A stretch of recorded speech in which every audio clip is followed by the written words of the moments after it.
ومن أحسن قولا ممن دعا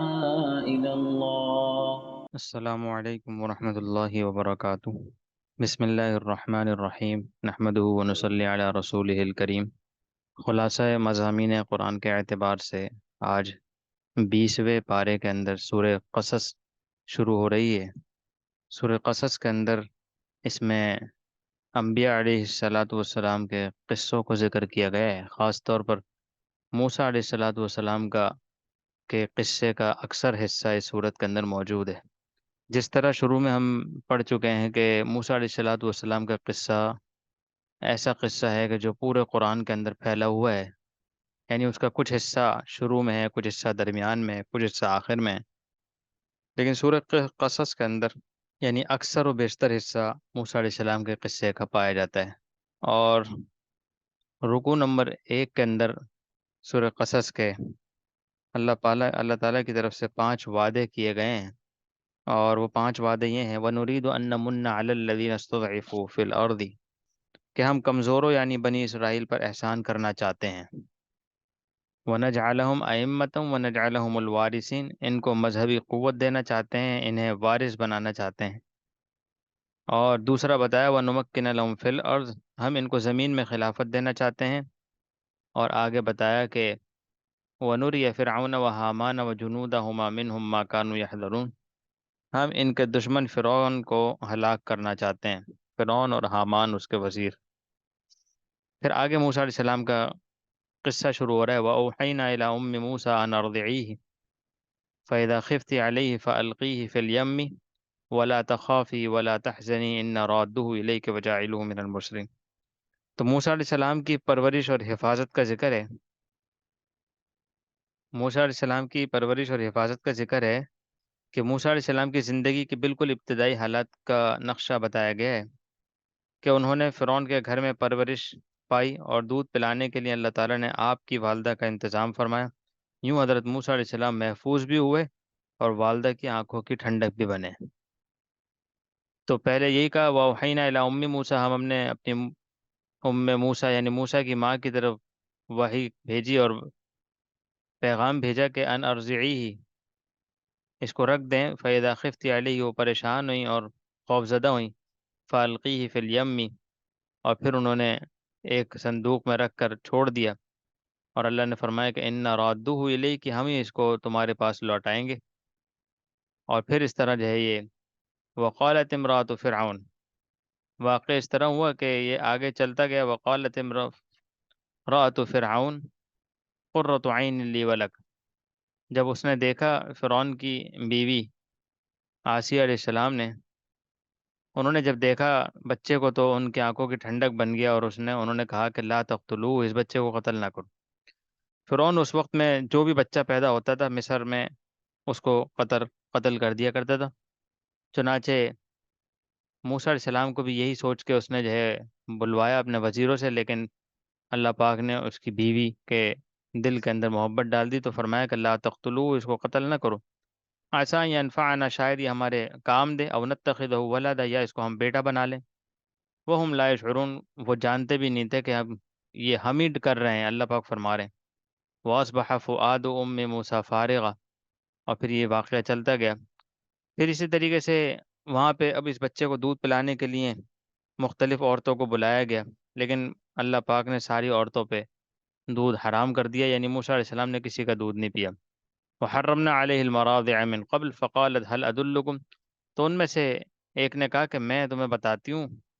کہ ایک ہے خاتون، اس کا یہ دودھ پی سکتا ہے۔ اور پھر موسیٰ علیہ السلام کی اصل جو ماں تھیں انہی کو اللہ نے وہاں پہنچا دیا۔ اب پہلے جو ہے وہ چھپ چھپ کر جو ہے پریشانی کے عالم میں ان کی پرورش ہوتی، اب اللہ پاک نے انہی کی پرورش کا انتظام فرعون کے محل کے اندر کر دیا اور اجرت دے کر دیا۔ تو اس طریقے سے اللہ پاک نے بتایا کہ ہم کس طریقے سے۔ اور پھر موسیٰ علیہ السلام کا قصہ آگے بڑھتے ہوئے وَلَمَّا بَلَغَ أَشُدَّهُ، اور جب جوان ہوئے وَاسْتَوَىٰ آتَيْنَاهُ حُكْمًا وَعِلْمًا، اب اللہ پاک نے حکم عطا فرمایا، علم عطا فرمایا۔ اب جو ہے وَدَخَلَ الْمَدِينَةَ عَلَىٰ حِينِ غَفْلَةٍ مِّنْ أَهْلِهَا فَوَجَدَ فِيهَا رَجُلَيْنِ يَقْتَتِلَانِ، اب یہ موسیٰ علیہ السلام جو ہے وہ مصر کے اندر ہجرت کا ذکر کیا گیا ہے ادھر کا یہ ہے کہ ایک مرتبہ کا ایسا ذکر ہے کہ موسیٰ علیہ السلام نے دیکھا کہ دو آدمی آپس میں لڑ رہے ہیں، ایک ان میں قبطی تھا، ہذا من شیعتی، یعنی فرعون کے قبیلے کا، وہذا من عدوی، ایک موسیٰ علیہ السلام کے اپنے قبیلے کا یعنی سبتی، اور دوسرا فرعون کے قبیلے کا یعنی قبطی۔ اس کا صرف اتنا فرق ہے، دونوں کے اندر آخر میں طا اور یا آتا ہے،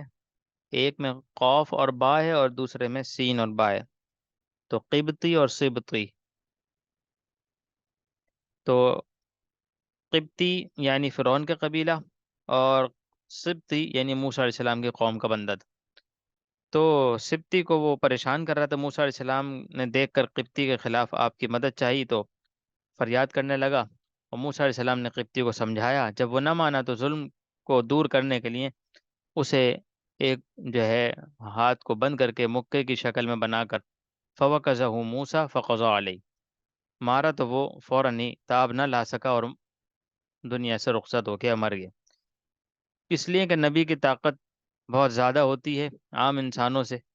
اللہ پاک نے ایک نبی کو 40 مردوں کے برابر جو ہے طاقت عطا فرمائی ہوتی ہے، تو وہ اس کتاب نہ لا سکا، اور پھر موسیٰ علیہ السلام نے فرمایا کہ ھذا من عمل الشیطان، یہ تو مجھ سے شیطان نے غلط عمل کرا دیا، انہ عدو مضل مبین، اور اس طرح جو ہے یہ واقعہ ہوا۔ اور پھر آگے فلما ان اراد ان یبطش بالذی هو عدو لهما قال یا موسیٰ اتريد ان تقتلنی، اسی طرح کا دوبارہ دوسرے دن واقعہ ہوا، تو وہ جو بچ گیا تھا اس نے کہا کہ ان تقتلنی کما قتلت نفسا بالامس، کیا تم آج مجھے بھی قتل کر دو گے جیسے تم نے کل ایک بندے کو قتل کیا تھا؟ اس طریقے سے خبر پھیل گئی اور فرعون تک پہنچ گئی، اور پھر وجاء رجل من اقصى المدینہ، اور پھر جو ہے شہر سے ایک آدمی آیا اور اس نے بتایا، جو کہ فرعون کے اس میں محل کے قریب ان میں رہتا تھا، اس نے آ کر بتایا کہ اس نے یعنی ہمدردی کی موسیٰ علیہ السلام کے ساتھ، اور بتایا کہ آپ یہاں سے نکل جائیں، فرعون کا لشکر آپ کو ڈھونڈتا ہوا آ رہا ہے، لیقتلوک، آپ کو قتل کرنا چاہتا ہے، فخرج انی لک من الناصحین، تو آپ ادھر سے نکل جائیے۔ اور پھر موسیٰ علیہ السلام فخرج منها خائفا يترقب قال رب نجنی من القوم الظالمین، موسیٰ علیہ السلام بستی سے نکل گئے اور اللہ سے دعا کرتے ہوئے کہ اللہ مجھے کامیاب کر دے۔ اب یہاں سے نکلے تو ولما توجہ تلقاء مدین، مدین کی طرف رخ کیا، تو مدین کی طرف رخ کیا تو وہاں پہ ان یہدینی سواء السبیل، ولما ورد ماء مدین وجد علیہ امة من الناس یسقون، وہاں دیکھا کہ بہت سے لوگ پانی جو ہے وہ پی رہے ہیں، پانی کنویں سے نکال رہے ہیں،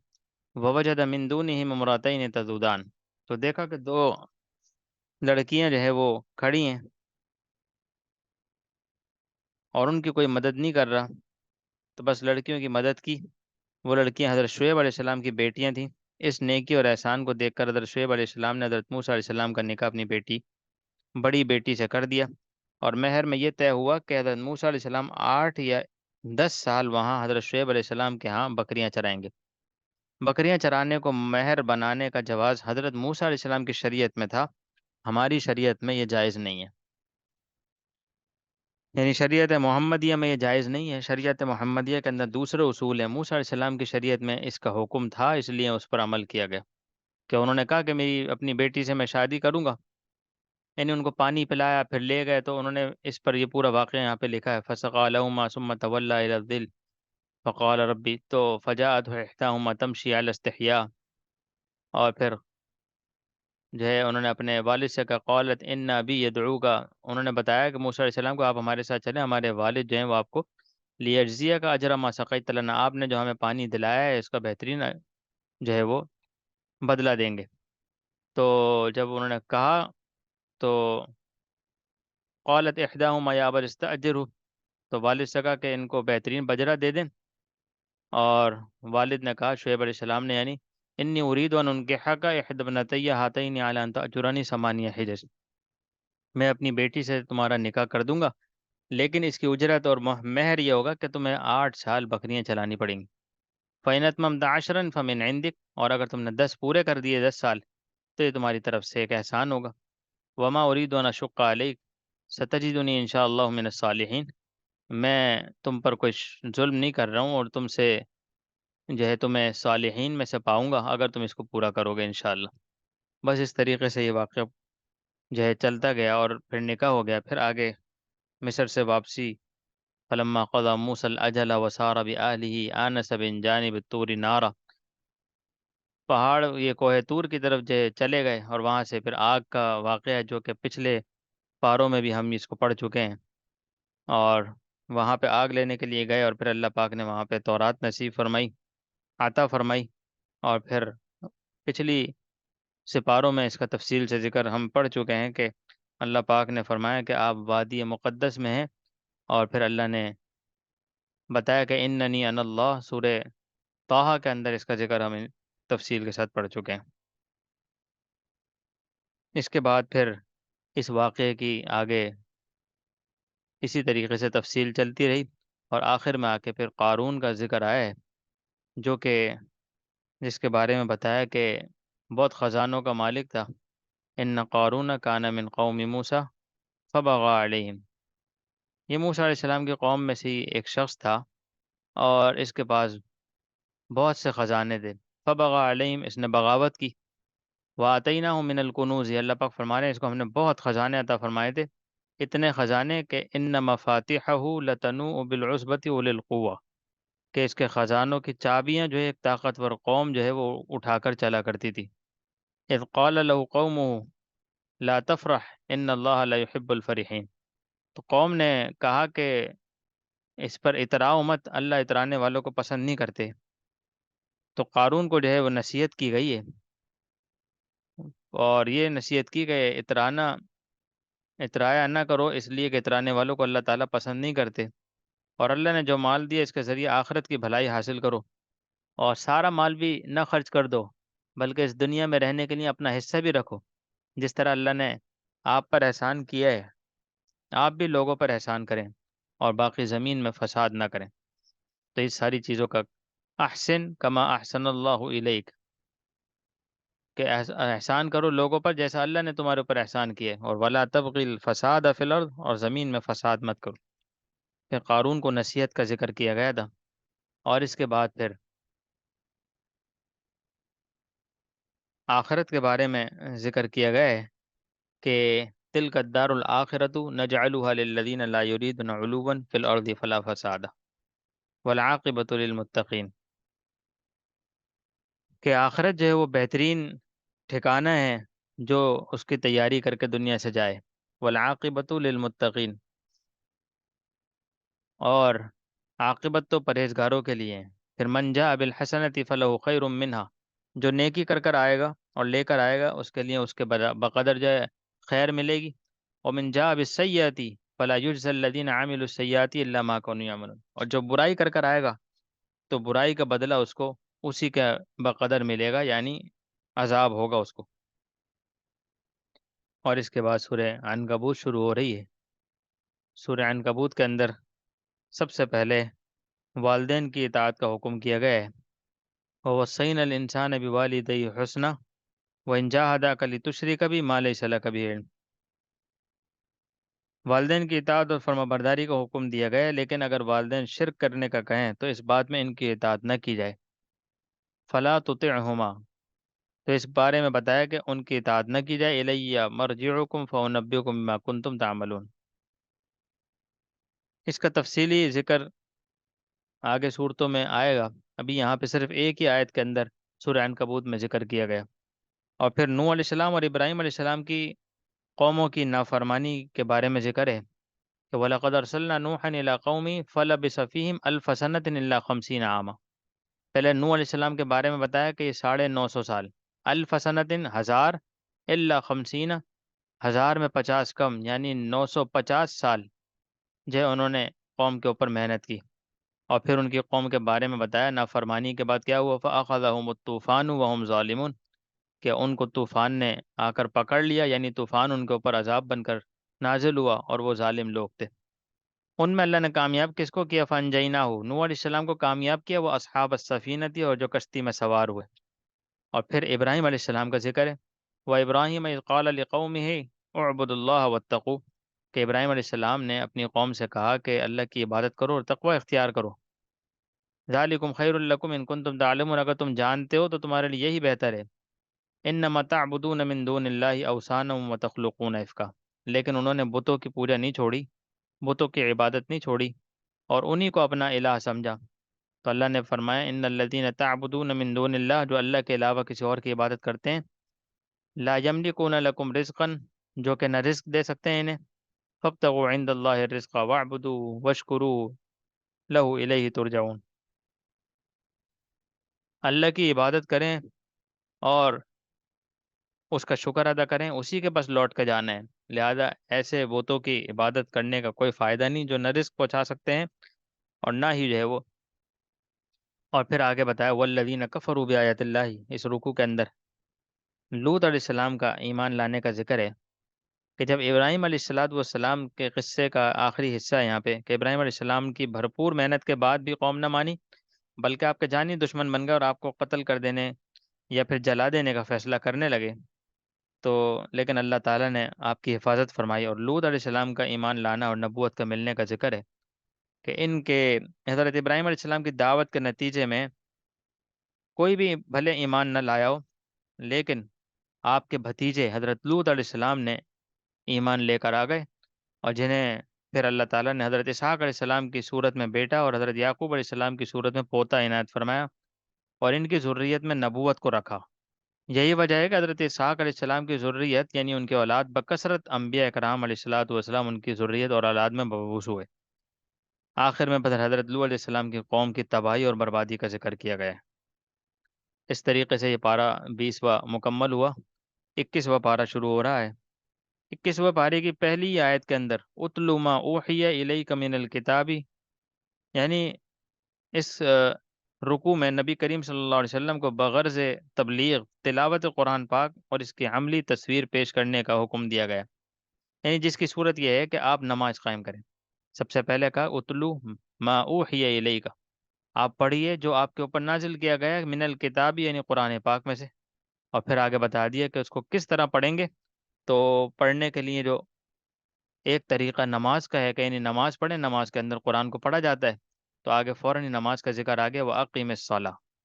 اور پھر نماز کی بھی تفصیل آ گئی کہ نماز ہے کیا، نماز کا مقصد کیا ہے، نماز کے فائدے کیا ہیں، تو پھر بتا دیا ان الصلاۃ تنہا عن الفحشاء، یہ برائی سے اور فحش باتوں سے روکتی ہے، والمنکری، اور ولذکر اللہ اکبر، اللہ کا ذکر بہت بلند ہے، واللہ یعلم ما تصنعون۔ تو نماز کن امور پر مشتمل ہونی چاہیے، اس کو بیان کیا کہ نماز کے اندر کیا چیزیں ہونی چاہیے، 3 چیزیں ہونی چاہیے نماز کے اندر: اخلاص، اللہ کا خوف، اور اللہ کا ذکر۔ اخلاص انسان کو نیکی کا حکم کرتا ہے، لیکن یہ سب اس وقت حاصل ہوتا ہے جب نماز کو اس کے تمام فرائض اور شرائط اور آداب کے ساتھ ادا کیا جائے۔ تو یہاں پہ نماز کا ذکر کیا گیا تھا، اس کے بعد ہجرت کا ذکر ہے، قل کفی باللہ بینی و بینکم شہیدا۔ اس رکوع میں مسلمانوں کو جہاد سے پہلے مکہ سے مدینہ کی طرف ہجرت کا حکم دیا گیا ہے، اور اس کا ازالہ کیا گیا کہ اگر ہم ہجرت کریں گے تو ہمیں رزق کہاں سے ملے گا، کیونکہ اللہ تعالیٰ نے فرمایا ہے کہ رزق کی فکر نہ کرو، رزق کا ذمہ اللہ تعالیٰ پر ہے۔ تو ہجرت کرنے والوں کو سب سے پہلا ڈر یہ ہوتا ہے کہ ہمارے رزق کا بندوبست کیسے ہوگا، تو اللہ پاک نے فوراً بندوبست فرمایا کہ بتایا کہ رزق کا ذمہ ہمارے اوپر ہے۔ اور پھر آگے دنیا کی حقیقت کے بارے میں وما هذه الحیات الدنیا الا لهو ولعب، کہ دنیا کی حقیقت یعنی دنیا کی کچھ حقیقت نہیں ہے، دنیا تو بس ایک کھیل ہے، اصل زندگی تو آخرت کی ہے، بس اس کی تیاری کر لو۔ ان الدار الاخرۃ لہی الحیوان لو کانوا یعلمون۔ اور پھر مشرکین کی عادت بد کو بیان کیا گیا ہے، بری عادت کو، جب مصیبت میں مبتلا ہوتے اور انہیں اپنی موت قریب معلوم ہوتی تو پھر اللہ تعالیٰ کو اخلاص کے ساتھ پکارنے لگتے، مگر جب اس مصیبت سے نجات ملتی تو پھر سے شرک شروع کر دیتے۔ لیکن آج کل کا مشرک کل کے مشرک سے بھی زیادہ خطرناک ہے، کیونکہ جو کل کے مشرک تھے مصیبت میں اللہ کو یاد کرتے تھے، اخلاص کے ساتھ پکارا کرتے تھے، لیکن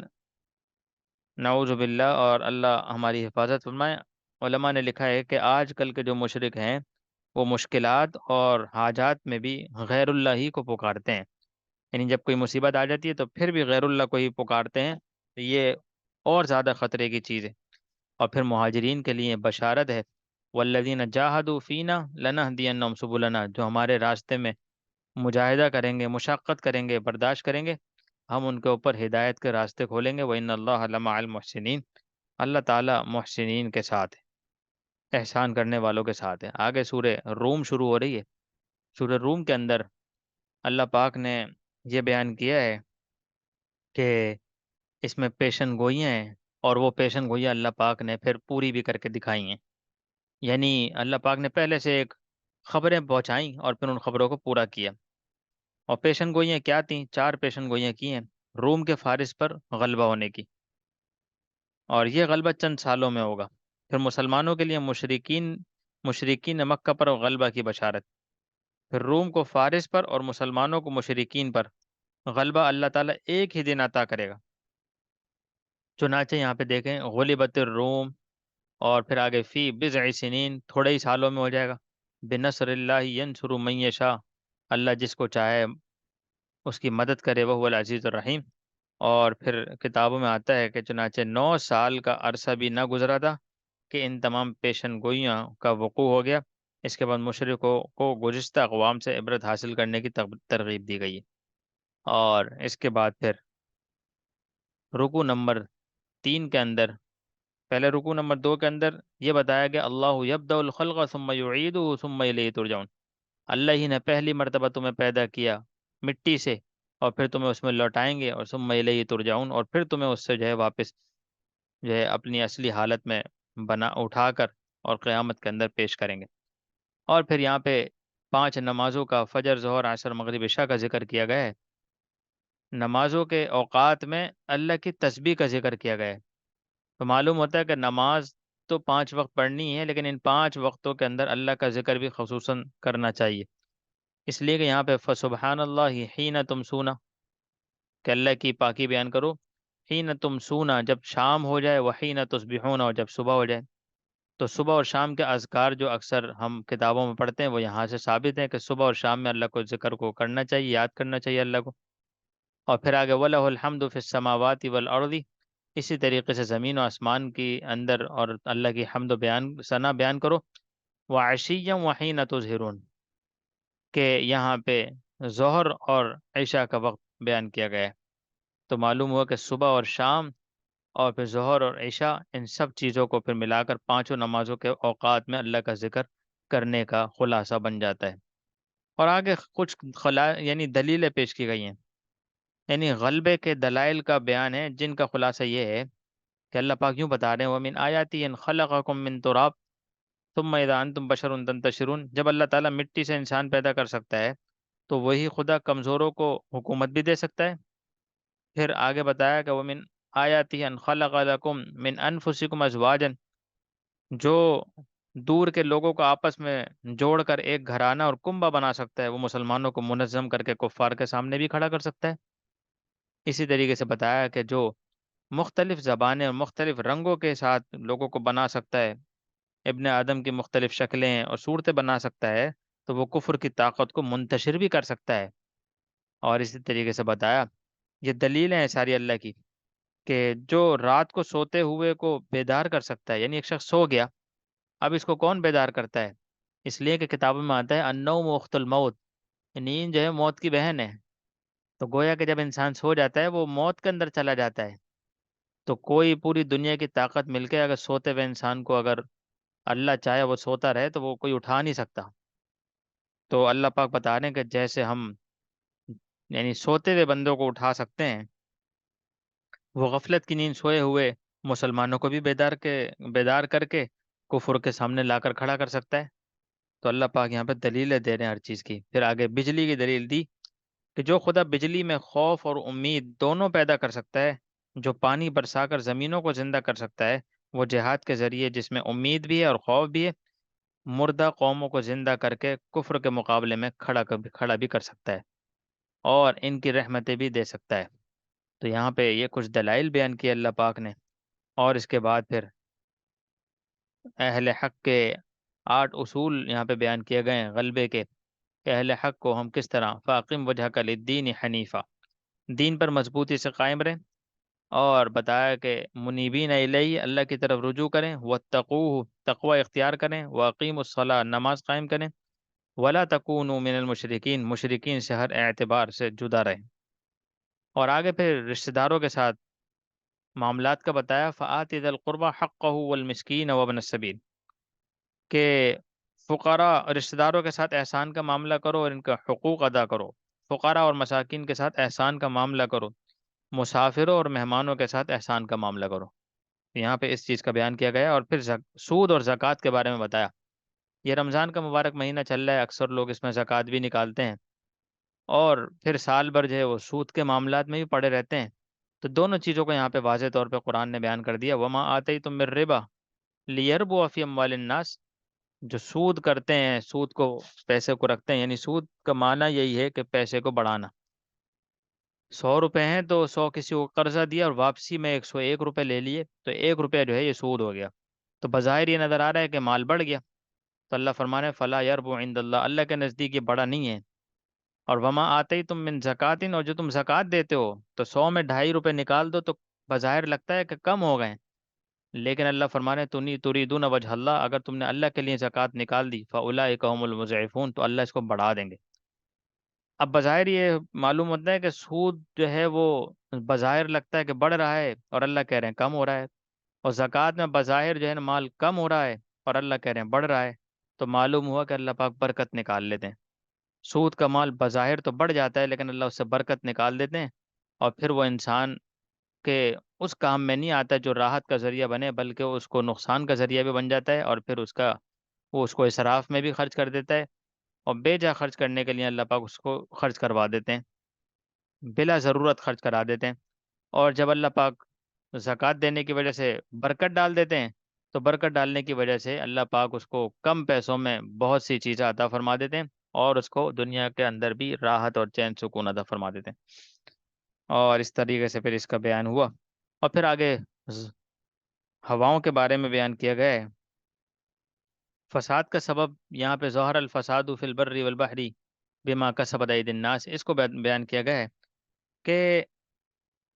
جو بھی دنیا کے اندر خشکی اور تری کے اندر، یعنی سمندروں میں اور زمین پر فساد برپا ہوتا ہے، وہ انسان کے ہاتھوں کی کمائی ہے۔ لیذیقہم بعض الذی عملوا لعلہم یرجعون، جو انسان کرتا ہے وہی لوٹ کر اس کے پاس آتا ہے۔ تو معلوم ہوا کہ ہر انسان اپنی زندگی میں دیکھے اگر پریشان ہے تو ایسا تو نہیں کہ اس کے اپنے ہاتھوں سے کیے ہوئے کچھ اعمال ایسے ہیں جس کی وجہ سے اس کو پریشانی آ رہی ہے، تو اس لیے اپنے اعمالوں کی طرف رجوع کر کے دیکھے کہ میرے اعمال کیسے ہیں۔ اگر میں نے کوئی دنیا کے اندر غلط کام کیے تو جس کے نتیجے میں مجھے ہی مل رہا ہے، تو اس لیے اگر ابھی بھی توبہ کر لے تو انسان جو ہے وہ اپنے آپ کو اپنے دنیا کی زندگی کو بھی صحیح کر سکتا ہے۔ پھر ہواؤں کا ذکر،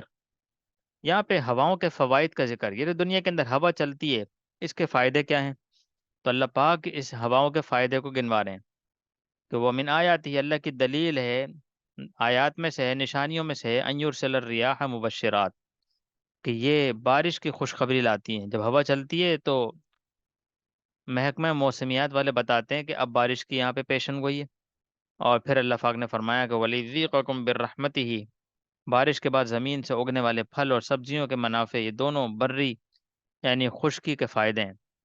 اور پھر سمندر کا فائدہ کیا ہے ہوا سے، وَلِتَجْرِيَ الْفُلْكُ بِأَمْرِهِ، کشتیاں چلتی ہیں، وَلِتَبْتَغُوا مِنْ فَضْلِهِ، تمہارے لیے تمہاری روزی میں مددگار ہیں۔ یہ دونوں سمندری فائدے ہیں، یعنی جب کشتی چلانے والے چلاتے ہیں اور روزی کا بندوبست کرتے ہیں سمندر سے، تو جب ہوا چلتی ہے تو کشتی چلتی ہے، اور اس سے ان کے روزی کا بھی بندوبست ہوتا ہے اور کشتیاں بھی ان کی چل جاتی ہیں۔ تو یہاں پہ ایک نقطہ بیان کیا گیا ہے کہ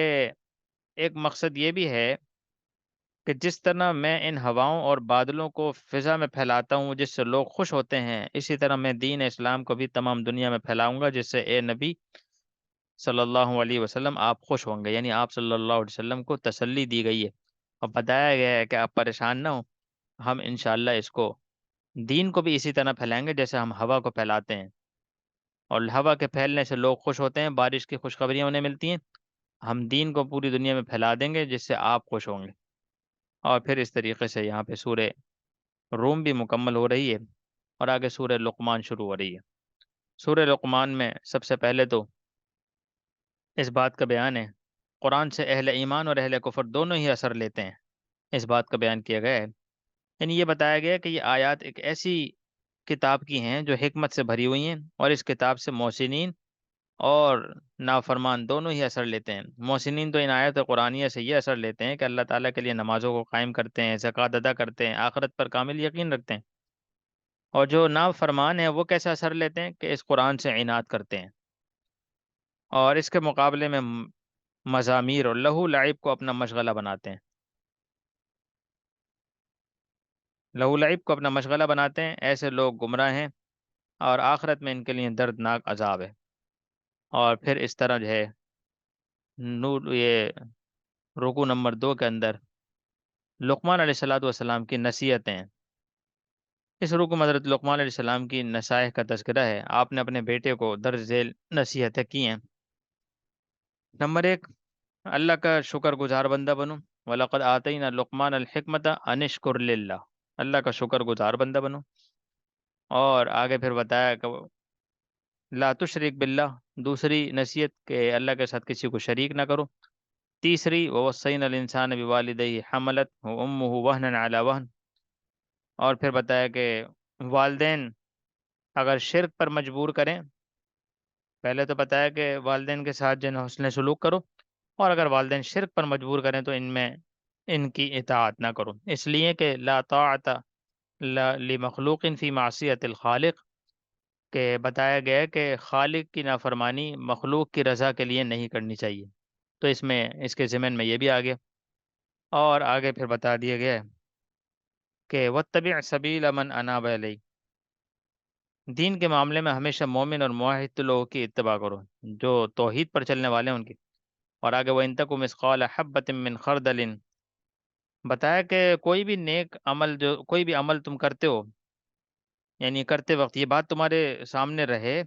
ہونی چاہیے کہ عمل چاہے کتنا ہی چھوٹا کیوں نہ ہو، اللہ تعالیٰ قیامت والے دن اسے حاضر کریں گے، چاہے برا ہو چاہے اچھا ہو۔ تو ہر بندہ عمل کرنے سے پہلے یہ سوچ لے کہ یہ عمل کل سامنے آنا ہے۔ اور پھر آگے نصیحتیں کی ہیں، یا بنی اقیم الصلاۃ، نماز قائم کرو، وامر بالمعروف، اچھائی کو پھیلاؤ، ونہا عن المنکر، برائیوں سے روکو، واصبر علی ما اصابک، صبر کرو جو تم پر تکلیف آئیں، ان ذالک من عزم الامور۔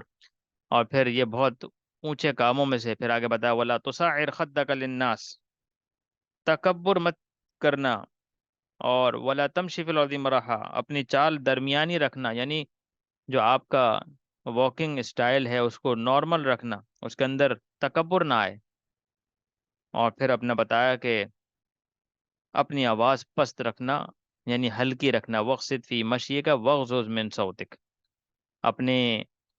چلنے کا انداز بھی اچھا رکھو، اور اپنی آوازوں کو بھی ہلکا رکھو۔ اس طریقے سے اس کا ذکر کیا گیا ہے۔ اور سورہ لقمان کے اندر سب سے اہم مضامین یہی تھے کہ لقمان علیہ السلام کی یہ نصیحتیں تھیں، 12 نصیحتیں جن کو ہم نے بیان کیا۔ اب اس کے بعد سورہ سجدہ شروع ہو رہی ہے۔ سورہ سجدہ کے اندر سب سے اہم اصول جو ہے وہ بعث بعد الموت، یعنی اللہ تعالیٰ جو ہے موت کے بعد بھی دوبارہ انسانوں کو زندہ کریں گے، اس بارے میں بیان ہے کہ اللہ الذی خلق السماوات والارض وما بینہما فی 6 ایام۔ پہلے تو اس چیز کا ذکر کیا گیا ہے کہ اللہ تعالیٰ نے زمین اور آسمان کو بنایا ہے 6 دن کے اندر، ثم استوى علی العرش، اور پھر اس کے اوپر عرش کو قائم کیا ہے۔ اور پھر یدبر الامر ما من شفیع الا من بعد اذنہ، یدبر الامر من السماء الى الارض، اور پھر الف سنۃ مما تعدون۔ اس آیت کے اندر بعث بعد الموت کے بارے میں بتایا گیا ہے کہ یہ جو انسان ہے اس دنیا کے اندر، جیسے ہم نے اس کو زندہ کیا ہے، ایسے ہی ہم آخر میں بھی اس کو مرنے کے بعد دوبارہ زندہ کیے جائیں گے۔ اور جواب دیا گیا ہے کہ ہاں، مرنے کے بعد سب لوگ دوبارہ زندہ کیے جائیں گے، اور پھر اللہ تعالیٰ کے دربار میں حاضری ہوگی۔ تو اس میں اس چیز کا بیان کیا گیا تھا۔ اور آگے پھر سورہ احزاب شروع ہوگی، اور سورہ احزاب کے اندر منہ بولے بیٹے کا حکم بتایا گیا ہے کہ منہ بولے بیٹے کو کس نام سے پکارنا چاہیے۔ تو منہ بولے بیٹے کے بارے میں بیان ہوا ہے کہ یہاں پہ آیت ہے ادعوہم لآبائہم هو اقسط عند اللہ۔ تو یہاں پہ ایک مسئلہ بیان کیا گیا ہے کہ غیر اللہ کی جو عبادت کرنے والے ہیں وہ حقیقی خدا نہیں بن جاتا۔ اور یہ بتایا کہ ان لوگوں کے اندر ایک خرابی تھی، اور خرابی یہ تھی کہ اپنے ایک اصلاحی بات بیان ہوئی، اور وہ یہ کہ اپنے منہ بولے بیٹے کو اس کے حقیقی والد کے نام سے پکارا کرو۔ اگر والد کا نام معلوم نہ ہو تو پھر وہ تمہارے دینی بھائی ہیں، تمہارے حقیقی بیٹے نہیں ہیں۔ تو معلوم ہوا کہ ان کو جو ہے اپنے حقیقی بیٹے، یعنی کسی نے کسی سے بیٹا لے کے پالا ہے، تو اب اس کے اپنے اصل والد کے نام کے ساتھ ہی اس کو پکارے، نہ کہ اپنا نام اس کے ساتھ ہمیشہ کے لیے لگانا شروع کر دے۔ اور وراثت کا نسبی قرا سبب جو ہے وہ نسبی قرابت ہوتی ہے۔ ایک اور مسئلہ بھی بیان کیا گیا ہے کہ ابتداً وراثت دینی اخوت کی بنیاد پر تقسیم ہوا کرتی تھی، تو اس کو بھی منسوخ کیا گیا۔ اب صرف نسبی قرابت کو وراثت کا سبب قرار دیا گیا ہے۔ یعنی پہلے جو دینی بھائی ہوتے تھے آپس میں، تو اس میں بھی جو ہے وہ وراثت تقسیم ہوتی تھی، لیکن اب ایسا نہیں ہے، اس کو منسوخ کر دیا گیا حکم کو۔ اب وراثت صرف نسب کے اعتبار سے ایک والد کے جو بیٹے اور بیٹیاں حقیقی ہیں، انہی میں وراثت جو ہے نا وہ تقسیم ہوگی، نہ کہ آپس میں مسلمان بھائی بھائی ہیں تو ان بھائیوں میں وراثت تقسیم ہوگی۔ اور آگے غزوہ خندق کا بیان ہے۔ وہ انعام غزوہ احزاب میں مسلمانوں کو اللہ تعالیٰ کی طرف سے مدد و نصرت ہے۔ اس غزوہ کو غزوہ خندق بھی کہتے ہیں۔ حضرت سلمان فارسی رضی اللہ عنہ کے مشورے سے مدینہ کے ارد گرد خندق کھدائی گئی تھی۔ مسلمان اس غزوے میں 3,000 تھے، اور کافر 10 سے 15,000 کے درمیان تھے۔ یہ جنگ 4 یا 5 ہجری میں ہوئی تھی۔ اس غزوے میں تقریباً 70 کے قریب منافق بھی شریک تھے، جو کفار کے عظیم لشکر کو دیکھنے کے بعد مسلمانوں سے طرح طرح کی باتیں کر کے انہیں پست کرنا چاہتے تھے۔ اور پھر منافق کی کچھ بری عادتیں بیان کی گئی ہیں۔ ایک برائی یہ بیان ہوئی کہ اگر مشرکین ان پر مدینہ کے اطراف سے حملہ کرتے تو ان کے گھروں میں داخل ہو جاتے تو یہ منافق اس کو قبول کر لیتے۔ اور پھر منافق میدان جنگ سے پیٹ پھیرنے والا ہوتا ہے، اور منافق حریص اور لالچی اور بزدل ہوتا ہے۔ منافق انتہائی ڈرپوک ہوتا ہے۔ یہ ساری منافقین کی علامات بیان کی گئی ہیں، اور آپ صلی اللہ علیہ وسلم امت کے لیے بہترین نمونہ ہیں۔ اس بات کا بیان کیا گیا ہے کہ لقد کان لکم فی رسول اللہ اسوۃ حسنہ، کہ آپ صلی اللہ علیہ وسلم کی زندگی امت کے لیے بہترین نمونہ ہے۔ لمن کان یرجو اللہ والیوم الآخر وذکر اللہ کثیرا، جو اللہ سے امید رکھتا ہے، آخرت کے دن پہ ایمان رکھتا ہے، اور اللہ کا ذکر کثرت سے کرتا ہے۔ پھر غزوہ احزاب میں مسلمانوں کا کردار کیا ہے، اس کو بتایا گیا ہے آیت نمبر 23 کے اندر۔ من المؤمنین رجال صدقوا ما عهد اللہ، کہ غزوہ احزاب میں شریک مومنین کی صفات کو بیان کیا گیا ہے کہ جب دشمن سے سامنا ہوا تو انہوں نے مایوسی، خوف اور ڈر کا مظاہرہ نہیں کیا، بلکہ یہ کہا کہ یہی وہی کامیابی ہے جس کا اللہ تعالیٰ نے وعدہ فرمایا ہے۔ صدقوا ما عهد اللہ فمنهم من قضى نحبه ومنهم من ينتظر،